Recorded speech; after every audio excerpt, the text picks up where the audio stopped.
Al-Quran wa zikri an mas'alati a'taituhu afdal ma u'tiyas sa'ilin. Orang yang berzikir, orang yang baca Quran itu melebihi berdoa. Berdoa biasa sajalah meminta. Berzikir lebih dari meminta. Dia faham benda ini. Di sini ada hadis kudusi mengatakan, ana ma'abdi idza huwa dzakarani wa taharrakat bi syafatah.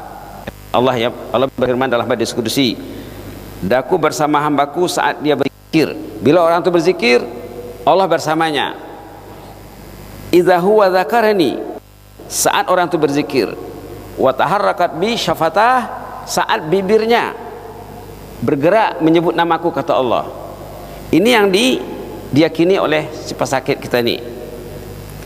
Subhanallah, dalam perjalanan melebihi 10 jam, Jakarta, Kamboja, Phnom Penh, sampai ke Jeddah, alhamdulillah sampai di sana tidak stroke lagi, sehat, malah lebih sehat dari yang awal, lebih sehat daripada sebelum dia kena stroke. Sampai di sana sehat dengan kekuatan keyakinan zikir tadi. Kita teringat ya sejarah Nabi Ibrahim. Sejarah Nabi Ibrahim waktu jiwanya terancam mau dibunuh, ditunuh ya, dimasukkan ke dalam api. Apa yang dibaca Nabi Ibrahim? Hasbiyallahu wa ni'mal wakil. Zikir apa namanya? Zikir hasbalah. Hasbiyallah namanya hasbalah. Artinya apa? Dia menyerahkan perihalnya kepada Allah. Lalu apa yang terjadi? Fungsi api yang pada awalnya membakar dan membunuh, fungsinya bertukar dengan sejuk dan menyelamatkan, melindungi. Kekuatan zikir, kekuatan keyakinan kepada Allah. Itulah dia ya. Subhanallah, subhanallah, subhanallah. Saya sampai di tanah suci, mukmin pilihan Allah ini menikmati kesehatan yang luar biasa. Bayangkan kalau dia tidak keluar dari hospital, kalau dia masih ditahan, mungkin seminggu, 2 minggu, sebulan belum tentu pulih. Ini beberapa jam saja, tidak sampai 1 hari, sudah Allah beri kesehatan. Subhanallah. Ini untungnya zikir ya. Ini untungnya zikir. Sehingga rombongan yang ada bersama jemaah kita ini kagum, Pak, tercangang, Pak. Tercangang usulnya. Wah, tadi dia bertongkat, tadi dia bertelekan sama troli, sekarang dia sudah diberi Allah kekuatan yang luar biasa. Mereka pun bertasbih dan bertahmid. Kekasih Allah ini sungguh yakin akan penjagaan Allah bagi ahli zikri, ahli ibadah dan ahli dakwah. Dia yakin. Yang penting yakin ya. Yang pentingnya yakin. Subhanallah. Allah akan melayan si hamba yang mengurus kehidupannya berdasarkan keyakinannya kepada Al-Khaliq. Macam mana keyakinan kita kepada Allah, begitulah Allah mengurus kita ini. Kalau kita ingin diurus Allah dengan baik, semua kita ingin diurus dengan baik ya. Kita akan meningkatkan keyakinan kita kepada Allah. Allah sebagai Khaliq, Maha Pencipta, Mudabbir, yang mentadbir kita ini, mentadbir hidup mati kita, mentadbir sehat sakitnya, bahkan mentadbir nyawa kita, mentadbir jantung, buah pinggang, semua organ-organ kita, darah dan lain sebagainya, molekul-molekul, Allah yang tadbir. Itu mudabbir. Al-wali, kekasih. Al-maula, makna kekasih juga pelindung. An-nasir, penolong, dan al-murabbi. Banyak lagi sifat Allah ataupun asmaul husna yang lain. Itu yang tertanam dalam minda pesakit ini. Dia yakin akan sifat-sifat Allah, dia yakin akan asmaul husna. Tapi basicnya berdasarkan husnuzan. Ini dia husnuzan. Husnuz secara literal, husnuzan ini bermaksud bersangka baik kepada Allah secara literal. Kalau terjemah word by word, husnuzan bersangka baik. Tapi kata ulama, husnuzan ini bukan semudah mengatakannya. Kalau orang itu benar-benar bersangka baik, Kata Al-Imam Hasan Basri, man ahsana billahi dhanna ahsanal amal, katanya. Orang yang berhusnuzan dengan bisai, amalnya mesti bisai. Tidak mungkin dia absen sembahyang berjamaah, kata Imam Hasan Basri. Tidak mungkin dia tidak mau baca Quran. Orang yang bersangka baik kepada Allah, amalnya mesti bisai. Amal kita ini bergantung kepada husnuzan tadi. Bila amal orang itu tidak bisai, berarti dia bukan husnuzan lagi. Apa lawan husnuzan? Su'uzan. Su'uzan. Ini dikatakan di sini. Husnuzan secara literal bermakna bersangka baik kepada Allah. Maksudnya bahwa si hamba memiliki keyakinan yang mantap, akidah matinah. Ini yang disampaikan oleh Al-Fadil Profesor Dr. Abdul Samad, ya, hafizahullah, masa berceramah di Yunisa setelah dia menerima pelantikan sebagai profesor pelawat di Yunisa. Dia cakap, nak menjadi penuntut yang cemerlang ada 4 yang perlu dimiliki. Saya ingat, nak menjadi mukmin yang cemerlang juga sama. Pertama, al-aqidah al-matinah. Ini yang ditulis dengan cetak miring di sini dan cetak tebal, ya. Akidah yang mantap. Orang itu bila mantap akidahnya, dia husnuzannya akan tinggi. Nak mungkin dia tidur, ya, di pagi hari Allah melagau datang ke rumahnya, Allahu Akbar, Allahu Akbar. Orang yang berhusnuzan, dia merasa terpanggil. Saya yang dipanggil ini. Bukan dia cakap, oh saya tak perlu datang. Itu bukan husnuzan. Subhanallah. Kata Ustadz masa berceramah di Yunisa, ya, Profesor Dr. Abdul Samad hafizahullah, platform pertama sekali akidah matinah. Apa artinya? Akidah yang kuat, akidah mantap. Macam mana akidah yang mantap ini? Husnuzannya tinggi, positive thinkingnya tinggi. Subhanallah. Dibahaskan oleh ulama lagi, husnuzan ini dari mana datangnya? Daripada ma'rifah. Kalau ma'rifahnya hebat, husnuzannya akan hebat. Bila zannya, keyakinannya kepada Allah lemah, rendah, itu ada berpunca daripada ma'rifah yang ataupun tohor.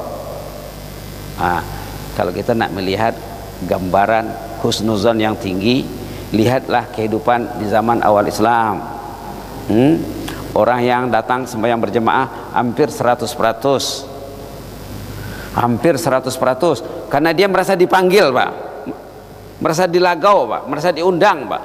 Allahu Akbar, Allahu Akbar, ini untuk semua orang beriman. Terutama lelaki, ya, kaum lelaki. Tidak mungkin. Zaman dulu bila ada yang tak datang sembahyang berjemaah, lepas salat orang pergi ke rumahnya menjenguk, bertakziah.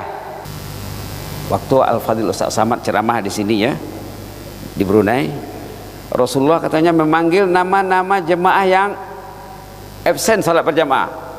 Asyhadu fulan, asyhadu fulan, asyhadu fulan. Si fulan ada tak? Si fulan ada tak? Karena orang yang tak datang itu akidahnya lemah, akidahnya sakit.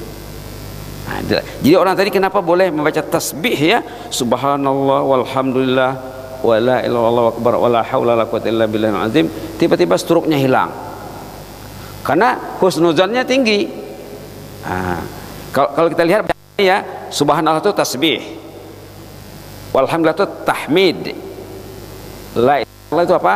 Tahlil, wallahu akbar itu takbir, wala haula wala quwwata illa billah hauqalah. Kemudian ada thana, pujian, al-aliyyil azim.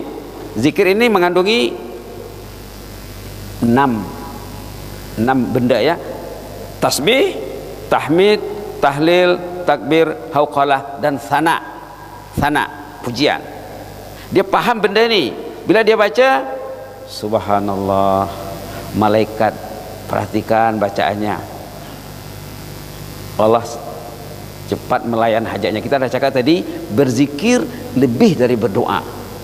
Bagus kita berdoa sembahyang hajat, tapi kita karena banyakkan zikir juga. Insyaallah. Insyaallah. Dari satu sisi, makrifah ini akan melahirkan mahabbah juga. Kata ulama lah ya. Imam As-Masri dalam ini pernah mengatakan, man arafa rabbahu ahabbah. Man arafa rabbahu ahabbah. Siapa yang makrifahnya mantap, dia akan cinta. Dia akan cinta masjid, cinta sholat berjamaah, cinta kitabullah, cinta ulama, cinta ilmu. Bila cinta masjidnya rendah, cinta Qur'annya lemah, berarti makrifahnya masalah. Nah, karena ulama mengatakan man arafa rabbahu ahabba. Jumat yang lalu ya, Jumat yang dua Jumat yang lalu, khutbah Jumat menyorot tentang 10 sifat mahmudah yang sepatutnya ada pada orang beriman. Diambil pada karya Imam Ghazali, termasuk al-mahabbah, termasuk al-mahabbah, termasuk al-khasyah, termasuk as-sabr, termasuk tawakul atau tawakal, termasuk ikhlas, antara lain adalah mahabbah, cinta ini. Jadi husnuzon yang mantap akan melahirkan mahabbah, ataupun khauf, khasyah, takut, takwa, tawakal dan lain-lain. Jadi karena waktunya terbatas ya, mana siap nih, ini memerlukan paling kurang 2 jam baru habis nih. Kita lihat yang di belakang ini, zikir-zikir yang sepatutnya kita amalkan untuk menjaga kita ini, menjaga negara, menjaga umat tadi. Nah, ini doa waktu kita terdesak penyakit kah, terdesak apakah ya. Lepas dia salat, assalamualaikum, assalamualaikum, ditanyanya, man anta ya tura, who are you? Kita ini siapa kan? Dicakap oleh makhluk itu, saya utusan Allah.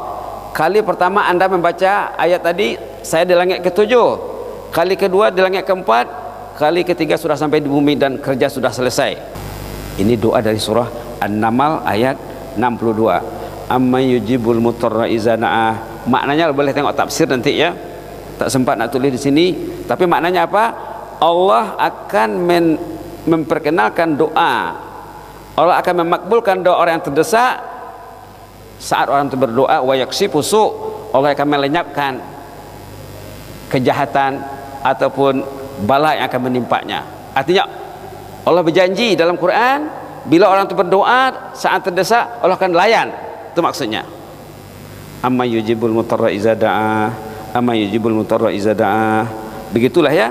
Di sini dari Quran saja ada 5 pilihan yang boleh kita baca banyak-banyak untuk menambahkan kekuatan solat aja yang kita lakukan. Kita karena banyak zikir, karena kita dalam pada itu juga kita akan menjauhi benda-benda yang mungkar.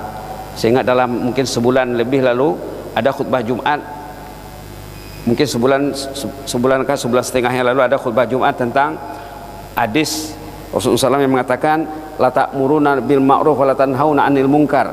Kamu mesti menyuruh yang ma'ruf, mesti mencegah yang mungkar. Kalau tidak disuruh yang ma'ruf, kalau tidak dicegah yang mungkar, nanti azab Allah akan turun.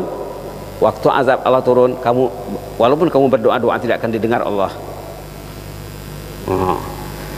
Kalau kemungkaran tidak dicegah, kebenaran tidak ditegakkan, dalam hadis itu kebenaran didiamkan, kemungkaran bermajalela, berkembang dengan subhanallah. Kalau kamu berdoa ketika itu, katanya doa tidak akan dikabulkan walaupun sampai hajat, tapi kemungkaran di rumah berlaku, maka kita cover kemungkaran yang mungkin berlaku dengan zikir seperti ini ya. Zikir hasbalah, zikir tadi tasbih Nabi Yunus, zikir Nabi Ayub juga, dan zikir orang yang terdesak yang disebut dalam surah An-Naml. Mudah-mudahan Allah memberi kita rahmat. Bagus juga dibaca doa yang di bawah sekali, Allahumma zidna wa la tanqusna, wa akrimna wa la tuhinna, wa a'tina wa la tahrimna, wa athirna wa la tu'sir alaina, wa ardina wa arda'anna. Boleh juga dibaca doa yang di atas, ghufranaka rabbana wa ilaikal masir, Allahumma ighfir lana warhamna wa tub alaina innaka antat tawwabur rahim, Allahumma as'aluka qalban syakira wa lisanan zakira wa zawjatan mu'minatan tu'inu ala amril akhirah. Baca juga yang di bawahnya ya, mudah-mudahan doa kita didengar Allah.